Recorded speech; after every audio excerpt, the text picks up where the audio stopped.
నమస్తే అండి. Welcome to cook with మంచు. పిల్లలకు స్కూల్కి లంచ్ బాక్స్లోకి హెల్దీగా ఓట్స్ తోటి ఇంట్లోనే మనము వెజ్ నూడిల్స్ చేసి పెట్టచ్చండి. చాలా చాలా టేస్టీగా ఉంటుంది. అది ఎలా ప్రిపేర్ చేయాలో ఇప్పుడు మనం వీడియోలోకి వెళ్ళి చూసేద్దాం. ఇక్కడ ఒక కప్పు దాకా ఓట్స్ తీసుకోవాలి.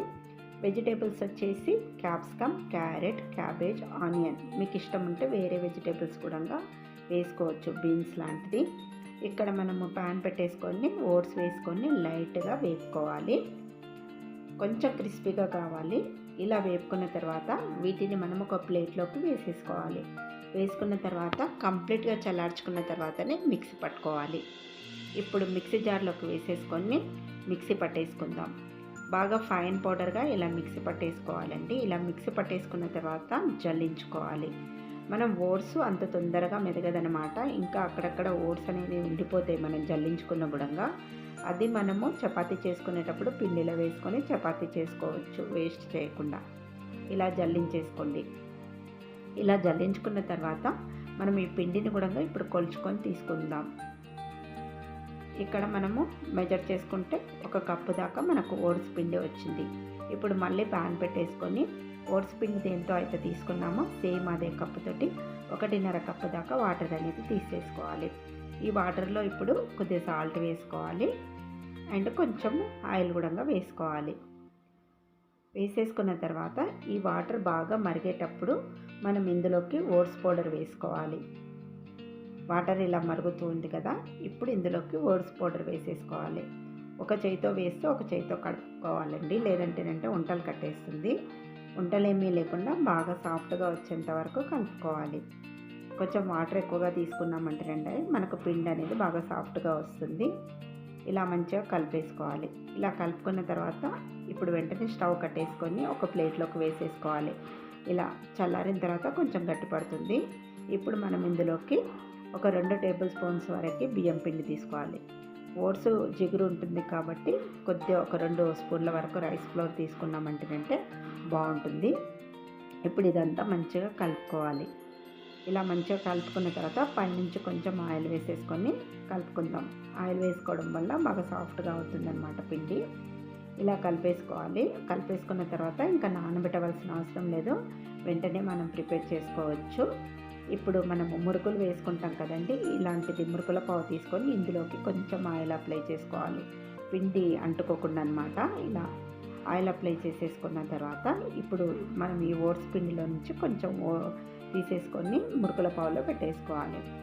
పెట్టేసుకున్న తర్వాత మనము ఇడ్లీ స్టాండ్ తీసుకొని అందులోకి కొంచెము ఆయిల్ అనేది ఇలా అప్లై చేసేసుకోవాలి. ఇడ్లీ ప్లేట్లలో వేసుకోవచ్చు, లేదంటే నార్మల్ ప్లేట్లో కూడా వేసుకోవచ్చు.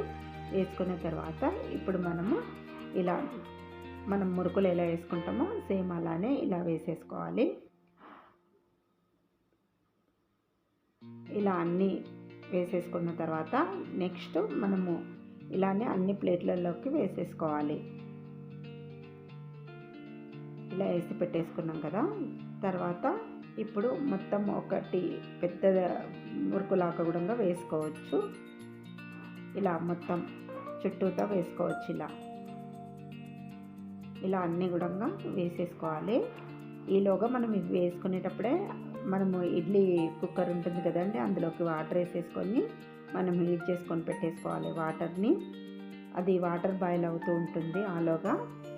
ఇప్పుడు ఇవి రెడీ అయిపోయినాయి కదా, ఇందులో పెట్టేసుకోవాలి. ఇడ్లీ పాత్రలో పెట్టేసుకొని లిడ్ క్లోజ్ చేసేసుకొని ఆవిరి పైన ఒక 5 నిమిషాల వరకు ఉడికించుకోవాలి. ఒక 5 మినిట్స్ తర్వాత చూపిస్తున్నాను చూడండి. ఇలా బాగా ఉడికిపోయి ఉంటాయి కదా, వీటిని మంచిగా చల్లార్చుకున్న తర్వాత ఇలా మీడియం సైజు చిన్న చిన్న ముక్కల్లా ఇలా కట్ చేసేసుకోవాలి.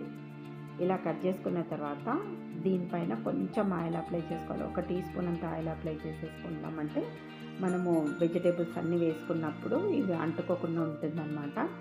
ఇలా వేసుకోవాలి. ఇలా వేసేసుకొని పెట్టేసుకోండి. తర్వాత ఇప్పుడు మనము మళ్ళీ ప్యాన్ పెట్టేసుకోవాలి. పెట్టుకున్న తర్వాత ఇందులోకి ఆయిల్ వేసుకోవాలి. ఇలా ఆయిల్ వేసుకొని ఈటెక్కిన తర్వాత ఇప్పుడు మనము సన్నగా కట్ చేసుకున్న క్యారెట్ వేసుకోవాలి. తర్వాత క్యాప్సికమ్ వేసుకోవాలి. అన్నీ కూడా ఇలా మనం పొడవుగా సన్నగా కట్ చేసుకోవాలి. నెక్స్ట్ ఉల్లిపాయలు వేసుకోవాలి. తర్వాత క్యాబేజ్ వేసుకోవాలి. ఈ వెజిటేబుల్స్ అన్నీ కూడా మరీ ఎక్కువగా కుక్ చేయొద్దు, లైట్గా కుక్ చేసుకోవాలి అంతే. బాగా క్రంచీగా ఉండాలి తినేటప్పుడు. ఇప్పుడు స్ప్రింగ్ ఆనియన్స్ వేసుకుందాం. వేసేసుకున్న తర్వాత మంచిగా ఇలా కలుపుకోండి. ఇలా కలుపుకున్న తర్వాత ఇప్పుడు ఇందులోకి కొంచెం సాల్ట్ వేసుకోవాలి. సాస్ అన్నీ వేస్తాం కదండి, అందులో సాల్ట్ ఉంటుంది కాబట్టి కొంచెం తగ్గించుకొని వేసుకోవాలి. ఇప్పుడు నేను మిరియాల పొడి వేసేసాను. తర్వాత ఇక్కడ రెడ్ చిల్లీ సాస్ వేసుకోవాలి. నెక్స్ట్ గ్రీన్ చిల్లీ సాస్ వేసుకోవాలి.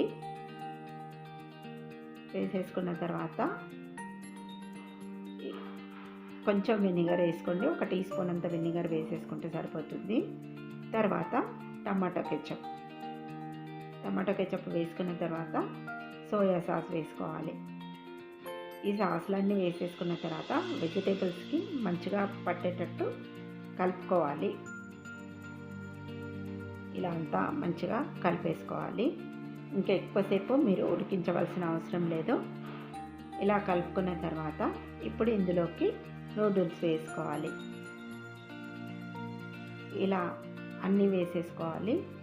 అన్నీ వేసేసుకున్న తర్వాత మంచిగా మనం సాసెస్ వేసుకున్నాం కదా, ఆ సాసెస్ అంతా కూడా ఇలా నూడిల్స్లోకి మంచిగా కలిసేటట్టు కలుపుకోవాలి. ఇలా స్పూన్తో అయితే సరిగ్గా కలవదు కాబట్టి ఇలా ఫోర్క్ తీసేసుకొని ఒక 2 ఫోర్క్స్ తీసుకొని ఇలా మీరు అంతా మంచిగా కలిపేసుకోవాలి. చాలా బాగుంటుంది. ఇలా చేసి పెట్టారంటే పిల్లల స్కూల్కి చాలా ఇష్టంగా తింటారండి. డైరెక్ట్గా మనం ఓట్స్ పాలల్లో వేసి ఇచ్చినా కూడా పిల్లలైతే అంత ఇష్టంగా తినరు. ఇలా నూడిల్స్లా చేసి పెట్టండి, చాలా ఇష్టంగా తింటారు. మరి మీకు ఈ రెసిపీ నచ్చినట్టయితే మీరు కూడా తప్పకుండా ట్రై చేసి ఎలా వచ్చిందో నాకు కామెంట్ చేయండి. మరిన్ని ఇంట్రెస్టింగ్ వీడియోస్ కోసం ప్లీజ్ నా ఛానల్ని సబ్స్క్రైబ్ చేయండి. అలాగే లైక్ ఇవ్వడం మర్చిపోకండి. వీడియో నచ్చితే మీ ఫ్రెండ్స్కి, మీ రిలేటివ్స్ కూడా షేర్ చేయండి. ప్లీజ్ అండి నాకు సపోర్ట్ చేస్తూ ఉండండి. అలాగే లైక్ ఇవ్వండి. Thanks for watching my video.